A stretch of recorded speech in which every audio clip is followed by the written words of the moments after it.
പ്രിയമുള്ള നാട്ടുകാരെ, വാർഡ് 33 കോൽമണ്ണ മാട്ടായ അംഗനവാടി എല്ലാ നാട്ടുകാരും അറിഞ്ഞിരിക്കും. AC, TV, കളിക്കോപ്പ് ഉപകരണങ്ങൾ, ചുമർ ചിത്രങ്ങൾ തുടങ്ങിയവ ഉൾപ്പെടുത്തി ആധുനിക രീതിയിലാണ് അംഗനവാടി സജ്ജീകരിച്ചിട്ടുള്ളത്.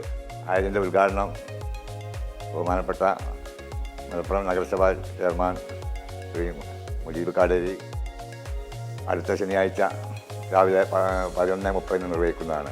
ഇതിൽ ക്ഷേമകാര്യ standing committee chairperson Shri Mariyamma Sharif പങ്കെടുക്കുന്നതാണ്. പരിപാടിയിലേക്ക് നിങ്ങളെല്ലാവരും കൃത്യസമയത്ത് എത്തിച്ചേരണം, പരിപാടി ഭംഗിയാക്കണം എന്ന് മാത്രം നിങ്ങളോട് അഭ്യർത്ഥിക്കുന്നു.